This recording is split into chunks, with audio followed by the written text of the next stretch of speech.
One night, a mysterious sound descended from the village sky. It was not the roar of a storm or the crash of thunder, but a deep vibration that seemed to make the very foundations of the earth and heaven tremble. As the villagers rushed from their homes, they saw lights, ethereal glows, slowly drifting down toward our world. I had just stirred from sleep when suddenly I found two beings standing over me. They were unlike anything I had ever seen on this earth. Their faces radiated a brilliance like the sun, and their eyes burned like glowing lamps. They were draped in magnificent purple garments. Their wings shimmered more brightly than gold, and their hands were whiter than the fallen snow. They began to call my name, their voices a melody of wonder. I stood, trembling with a fear that gripped my soul and tied my tongue. But seeing my terror, they spoke. "O Enoch, take heart and be not afraid. The eternal God has sent us to you. Today you shall ascend with us into the heavens."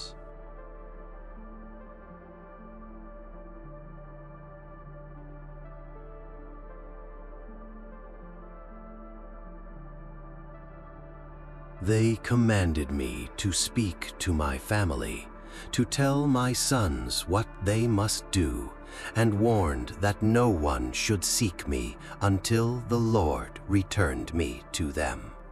Without delay, I obeyed. I gathered my sons, Methuselah and Gaidad, and shared with them the wonders I had been told. Then the angels took me upon their wings and carried me to the first heaven, placing me high above the clouds. There I gazed upon a vast crystal sea, far greater than any ocean on earth. I was shown the rulers of the stars, 200 angels who govern the celestial bodies, soaring through the heavens. But when they carried me to the second heaven, the light vanished.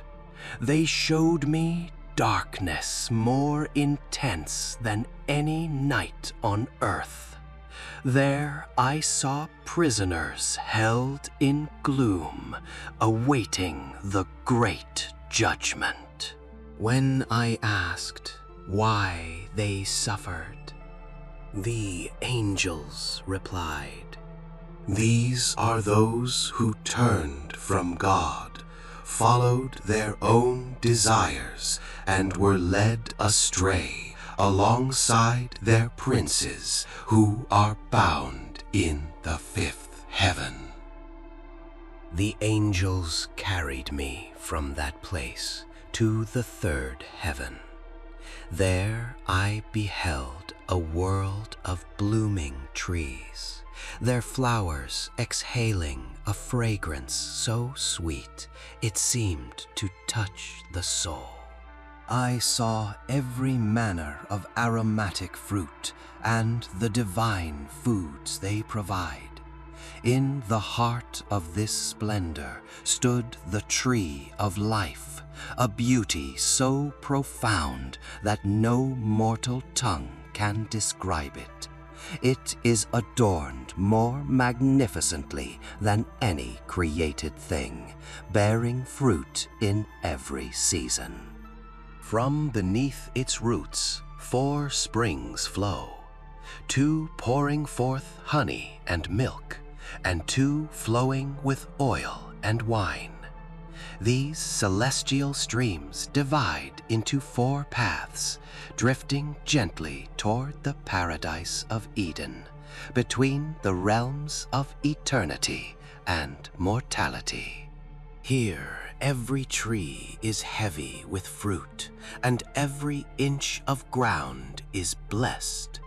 300 radiant angels keep watch over this garden, their voices rising in ceaseless hymns, worshiping the Lord every hour of every day. I cried out, "What a wondrous place this is!" The angels replied, "O Enoch, this sanctuary is prepared for the righteous, those who abhor sin, who judge with justice, who feed the hungry and clothe the naked. It is for those who lift the fallen from the dust and shield the orphan. For them, this place is an eternal inheritance." Then they led me toward the north, and there I beheld a sight of absolute terror.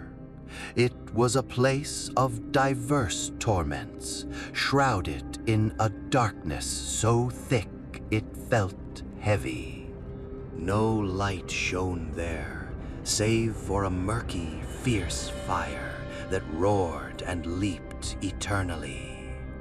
Rivers of flame flowed through the gloom, where souls lay bound in agonizing chains. Cruel and pitiless angels of vengeance stood over them, wielding harsh weapons of torment. Horrified, I asked, "What terrible place is this?"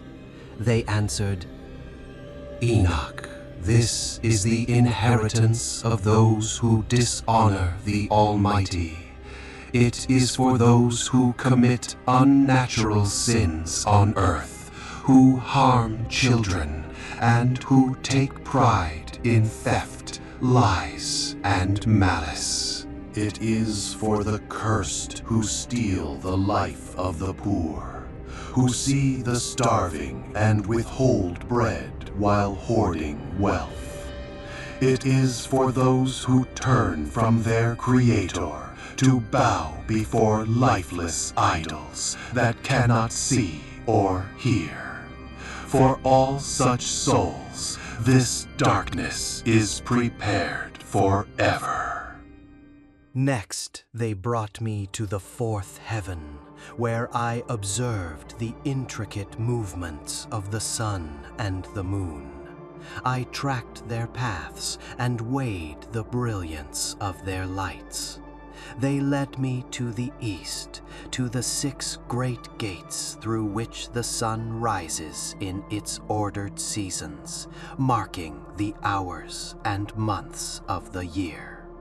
Then they showed me the west, where 6 corresponding gates stand open.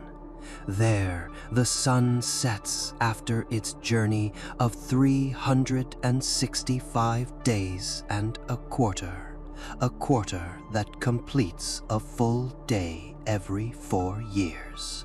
Having seen the celestial mechanics of time, they then carried me to the 5th heaven. They placed me within the 5th heaven, where I beheld an army beyond numbering. Their faces were like those of men, yet their stature was greater than the mightiest giants. A profound, eternal silence sat upon their lips, and their countenances were withered with sorrow. In this realm, no hymns were sung, no prayers rose. I asked, "Why are these beings so desolate?" They replied, "These are the Grigori, the watchers who turned from the light. Behind them lie those you saw imprisoned in the 2nd heaven, those who descended to earth, were captivated by the beauty of mortal women, and defiled the world with their deeds. They sired the Nephilim, the fierce and strange giants who filled the earth with malice. For this the Lord judged them, and on his great day they shall face their final punishment. Then I was carried to the sixth heaven. There I saw 7 groups of angels, radiant beyond the brilliance of the sun. In face, behavior, and garment, they were as one. These are the archangels, the celestial governors, who oversee the paths of the stars, the cycles of the moon, and the order of the universe. Among them were the phoenixes and the cherubim, alongside beings with 6 wings who sang in a single divine harmony. Their voices were a melody beyond mortal description, rejoicing eternally before the throne of the Lord. In the 7th heaven, I was met by a blinding fire. I saw the ranks of the archangels, the incorporeal forces, the dominions, and the many-eyed ones who guard the sources of light. I began to tremble, seized by a great terror. But they held me, saying, "Take heart, Enoch, and be not afraid." From afar they showed me the Lord, seated upon a throne of unimaginable height. But if God resides here, I wondered, what then awaits in the 10th heaven? The 10th heaven is the realm of Arabot, where God dwells. All the hosts of heaven stand in 10 degrees of glory, bowing before the Almighty, then returning to their stations to sing soft, gentle hymns in the endless light. My guide angels then spoke. "Enoch, we were commanded to bring you only this far. Beyond this we cannot go." They departed, leaving me alone at the edge of the 7th heaven. I fell to the ground in fear, crying out, "Woe to me! What has become of my soul?" But the Lord sent Gabriel the Magnificent. He caught me up like a leaf in the wind and carried me toward the 10th heaven. Along the way I beheld the 8th heaven, Mazaloth, which governeth the seasons and the rains. In the 9th heaven, Kokabim, I perceived the celestial mansions and the 12 dimensions of existence. Finally, in the 10th heaven, Arabot, I beheld the face of God. It was like glowing iron cast into a furnace, sparking with divine fire. How can I, a mere mortal, describe the indescribable? Who can speak of the Lord's great throne, not made by human hands, or the multitude of celestial voices? I prostrated myself in the dust, and the Lord spoke with his own lips. "O Enoch, take heart and do not be afraid. Rise and stand before me in eternity." The archangel Michael led me forward. "Let Enoch stand before me forever," the Lord commanded. Then he said to Michael, Strip Enoch of his earthly garments, anoint him with my holy oil, and clothe him in the robe of glory. As Michael obeyed, I looked at myself and saw that I had become like one of the magnificent angels. The Lord then called for Pravuil, the archangel of wisdom. Bring the books and the swift writing pen, and trust them to Enoch. Pravuil revealed to me the secrets of all things, the elements of the sun and moon, the movements of the stars, the secrets of the seasons, and the lives of all mankind. He gave me the books of comfort and wisdom, saying, Write these words for the souls of men, for every soul was prepared for eternity, long before the world was ever created.